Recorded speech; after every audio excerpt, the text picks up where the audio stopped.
What's up everyone, John Rettinger from Techno Buffalo here with an unboxing that I'm very excited about. This is sort of a yearly ritual now. We have the iPhone 4, the 32GB black version, ready to be unwrapped. So without further ado, let's go ahead and get started. And for those of you that may be wondering at home, here is the 3GS box next to it, just a little bit thinner here on the iPhone 4 side. So of course, we will use the big old knife to dig in. Go ahead and cut through the packaging.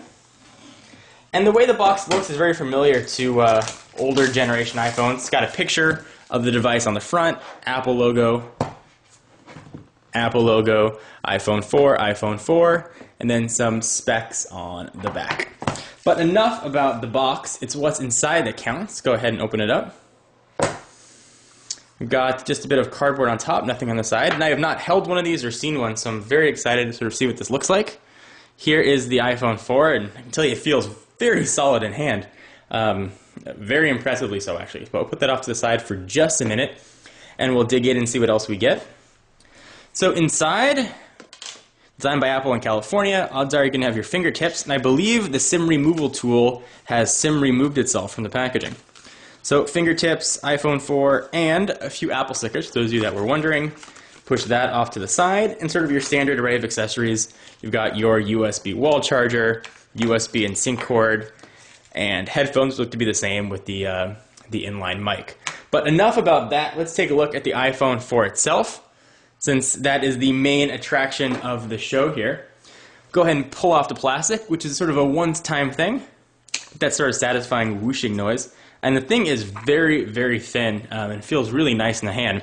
So let's sort of go through it real quickly, and I'll compare it to some other devices so we can gauge sort of its thickness and thinness. So you've got the same size screen. It's sort of been the standard iPhone thing for a while now.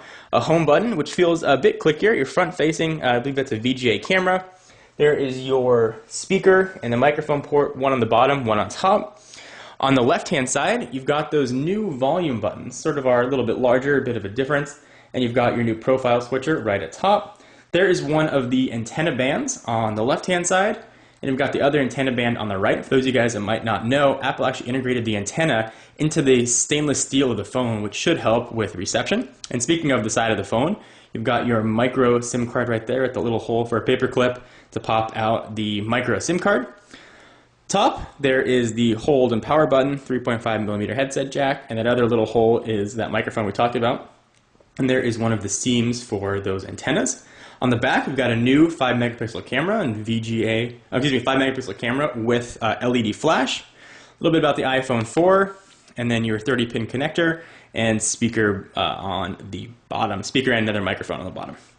So that is the iPhone 4. Let's do a quick size comparison so you can see how thin or how thick this is versus some other devices you might be interested in. First and foremost, let's compare it to its outgoing cousin. Here is the iPhone 3GS, which now looks downright fat by comparison. Let's put these two on top of each other, and you can see the thickness or thinness. There definitely is a noticeable difference there. This is supposedly the iPhone 4, almost a quarter thinner than the outgoing 3GS. You can definitely see it and feel it. Right off the bat, it makes sort of the 3GS feel a bit plasticky and chubby in the hand. Let's go ahead and continue sort of the size tour, some other devices you might be interested in.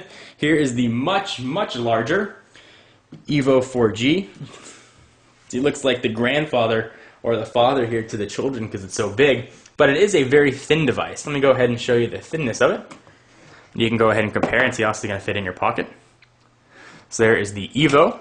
Next up, we'll compare it in size to the Droid Incredible for Verizon. And pretty similar in size, actually. There's that. Let's go to stack them. You can see the thickness. So the Droid Incredible is significantly thicker. And finally, the last phone that you guys may be considering is the Nexus 1. These are all sort of Android devices. Here is the Nexus 1. And a bit thicker. So I'm going to go ahead and dig into the iPhone 4. Certainly there'll be a ton of coverage coming up today, tomorrow, the next days. We'll be walking through all the features, doing full reviews and demonstrations. Anything in particular that you want to see of the iPhone 4, be sure to leave your comments. And be sure to check out technobuffalo.com for all of your tech news and to make your own tech sublog, even monetize it and make some bucks or talk to other users in our built-in social network. I am John Rettinger, and I will see you in the next video.